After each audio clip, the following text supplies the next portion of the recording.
Congratulations on purchasing your new LazerPlane, the simplest and most effective way to dramatically improve your golf swing. Included in your kit is the LazerPlane weighted club, a plain print mat, black, green, and red tape, a folding yardstick, position label stickers, a travel case, your instruction manual, and an instructional DVD. The first step is the setup. Let's begin. So now you've opened up your LazerPlane and you're ready to get started. But remember, you're going to need someone else to help you place the positions on the mat. So grab a friend and let's begin. Today we have Jim here to set up CW on his LazerPlane. Where do we start? Well, first most important is the setup. Okay. So what we're going to do is we're going to get him in the proper foot position and length from the golf ball. Okay, so we lay down our mat. Right, we've laid down the mat, and CW, I'm going to have you step in with the club hovering about 1.5 inches above the number 6 on the ball position right here on the mat itself. Hovered about 1.5 inches to 2 inches off the ground. Okay, now basically what I want is feet just about shoulder width apart, and just so your arms hang naturally down with a good knee bend. Excellent. What this establishes is it gives us really good posture in the back. A nice straight back. Nice straight back. Gives us good bending right here. Good solid, really good athletic position. You want the feet basically about shoulder width apart, where he's comfortable. The LazerPlane also allows you to flare out the front foot if you'd like, and flare out the back foot just slightly. Is that recommended, Jim? You can go as much as actually 45 degrees in the front and as much as 10 degrees in the back. And now, it is. You'll find that a lot of professional players are now going to a slightly wider oblique on the front foot. It basically really helps you come into a flatter left foot on the downswing. It's kind of like an open swing. Exactly. Okay. Basically, we're interested in static balance and dynamic balance. This is what this whole thing is all about, keeping it very, very simple. Static balance, meaning the balance of a position not moving. Correct. And dynamic balance, talking about a position that is in motion. Exactly. Okay. Exactly. We're going to primarily concern ourselves with static balance. Now, Jim, let me ask you a question. Yeah. The position forward that CW has set up on the mat is based upon his height and the length of the club. Correct. So as long as you have the back position, the knees bent, the arms dropped, you will kind of figure out how far forward to stand. Exactly. You basically walk right into the club. And will all people stand about the same distance forward? No. I'm obviously a little shorter than CW here, so my stance would actually be I'd be further away from the golf ball than he would. Because the club is the same length, but so you need to accommate for that extra distance. Exactly. It's no different from going from a pitching wedge to a 6-iron. That even though the club is shorter, the distance is going to be relative to your height. Great. Okay. Let's go ahead and get up in that setup position, CW. Very good. Good knees bent. Chin in the upper position. I'm just going to lay this down right next to our laser beam. Right along the path with the red line. Right along the path of the laser beam that we've set up right here. Great. And then I'm just going to draw a line right over the laser beam. And that'll be our position VF1. VF1, what does that mean? Visualization and feel. Okay, so this is our first position, and we're calling our position VF1. Right, VF3. and we're going to go through 11 different positions, static positions of the golf swing. So Jim, this is CW's VF1 mark. Correct. Now today, so that you can see it better, we're going to use red tape to symbolize the marks. At home, use the marker pens included in your LazerPlane kit. Now ready for VF2? VF2 is the takeaway. Okay. Now the takeaway that we like to see everybody use is basically a simple one-piece takeaway. And the LazerPlane shows this in a few different ways. Now what we look for is just a simple rotation. Everything basically stays the same like he is in VF1. All he does is it's a simple rotation out to about there. And we'll see that the laser beam line comes across right in front of the toe, back towards the left heel. And that's where we'll mark the first one. Another good indicator to see it, and you'll notice, is that the beam will stay on the body. And that just shows that we did a perfect one-piece takeaway rather than moving with the hands. And it comes over onto me, snatching right. the club. So the lines stay right there, and then you know you've done a perfect one-piece takeaway, and we'll go ahead and mark that line. Now, Jim, when you say takeaway, you mean backswing, correct? Yeah, we're taking away on the backswing. Okay. So let's mark our VF2. Okay. Back to the position. Good. Laser's right there. Right there. On the line. And we'll mark the line. Right there. Perfect. That's our VF2 position mark. Right. VF2 begins the backswing. Okay. Now we're going to begin VF3, which is what we call toe-up position. So there again, we're now in full extension with the arms, bringing the club to the toe-up position right here, with good extension right here. That's where a lot of guys get their power. All on tour, you'll see a lot of great extension with these guys. Everything stays the same. Good hand position here, good knee bend, good position with the back, and head down on the ball. That's what you want to see. So now we'll mark that position. And this is VF3. VF3. Don't forget, included in your kit are the stickers, VF1, VF2, and so on. So as you make your marks, place the sticker to remember which mark is which mark.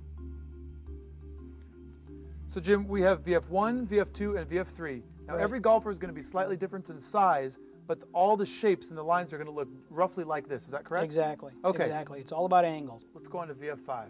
Yeah, VF5 is basically going to put us all the way at the top, and we're going to get to our line of flight. All the way to the top. Now, VF5 is basically simply just rotation of the shoulders. So you're done moving the body. Done moving the body, and it's just good solid rotation of the body, and we want to look at our laser to hit our line of flight, which is right here. And once you're on the line of flight, you are on plane. The line of flight, that's the line at the very top. It's the black line on the mat. Correct. With the golf balls. And this is the line that you want to strive to be right on top of it, not above or below. Is that right? Correct. Depending on how tall you are, that's not going to change. Is that correct? No. If you're too flat, it'll be upright. If you're too upright, it'll be below the line. Okay. Okay. So I'm going to quickly draw this line. Okay. And while you're doing that, this is the end of the back swing and the beginning of the swing. Is that correct? Correct. Okay. So let's recap. We've gone from our setup position in VF1 through VF2, VF3, VF4 to VF5, which is at the very top of our backswing.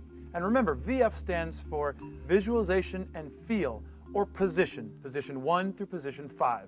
Now we're going to begin the downswing. Okay, the downswing is basically the most critical thing in the golf and the hardest for most people to understand and to feel. But what it is basically a move. The downswing is started with a slight movement of the hip this way, which clears the way for the elbows to come down. And then the butt of the club basically comes right back towards, you can see the laser beam coming right at our golf ball again, slightly underneath VF number 4. Okay? And that's your VF6 position. If someone's going to slice the ball, they will have a swing that'll come over the top, outside in like this. The laser plane clearly shows in a very simple way exactly what line you need to be on, which is inside. And then we're going to mark that for him right now. Okay, let's mark it. VF4. Good. Great. Right there. So from VF5 at the very top of our backswing, transition to VF6 on the downswing. Jim, now we go to VF7. Right. VF7 starts the power move down to where we hit the ball at VF number 8. So it's a simple move, basically rotating the hips more and bringing the club down parallel now to our line of flight. And our beam should be about 2 inches above the ball line. So there's where we're kicking a lot of power starting to come through with our leg drive. Right. So we're going to mark that right there. Okay. So from VF7, Jim, we go to VF8. Now, what point of the swing are we at? Right now, we're at impact. Okay, VF8, or what we call the moment of truth. This is where we're coming down now, and basically we're starting to see everything. The core is really coming into play, so we're rotating everything with the body and the legs. This is where all the power comes from with all the good players on tour. So we're coming down now, we're transferring our energy, the hips are slightly open, the shoulders are slightly open, and we're coming through, and this is our moment of truth right here. So we're going to mark that position right there. So from our moment of impact at VF8, we begin the follow-through, right, Jim? Correct. So let's pick it up. Let's go back to the top of our swing. Always remember when you're doing this, hit your marks. Use your lasers, and all we're doing is just following the marks. Boom, 2, 3, 4, 5. We begin the downswing 6, come through down inside. 7, rotate the hips over. Boom, 8, moment of impact. Keep your head down through the ball. Boom. VF9 is the through swing. And now, Jim, we're coming to VF10. VF1, good hovering position. 2, 3, hit your marks. 4, 5 all the way to the top. The laser just matches up. 6, downswing. Boom. 7, start to rotate those hips.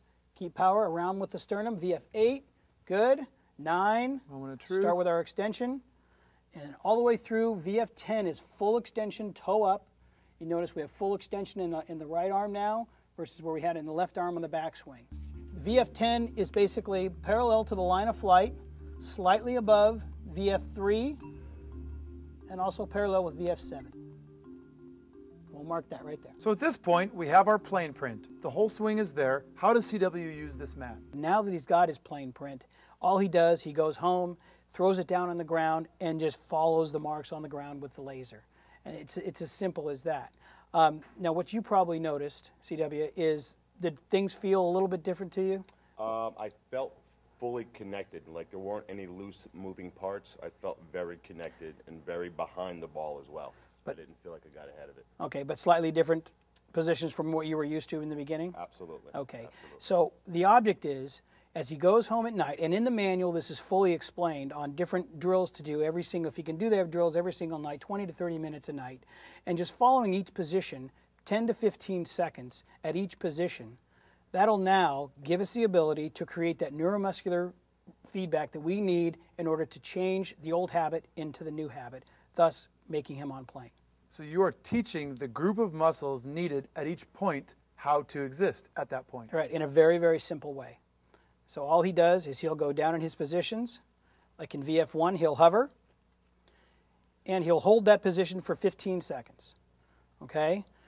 When you hold this in this position for 15 seconds with a head that weighs over 400 grams, Which is heavier than a normal club. much heavier than a normal club, you're now creating tension and a little bit stress on the muscles, which is creating that neuromuscular response to the brain, which creates what is commonly known as muscle memory, but we know it as brain memory.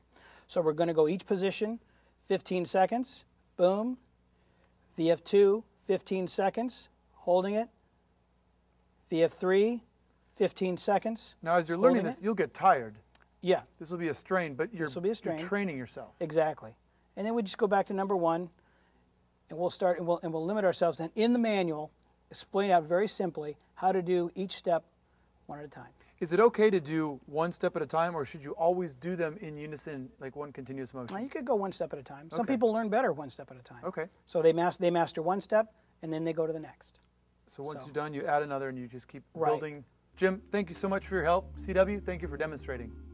For more information or support on your laser plane, you can either rewatch the DVD, you can check the manual, or go to our website at laserplane.com. Thanks so much, and we'll see you on the course and on plane.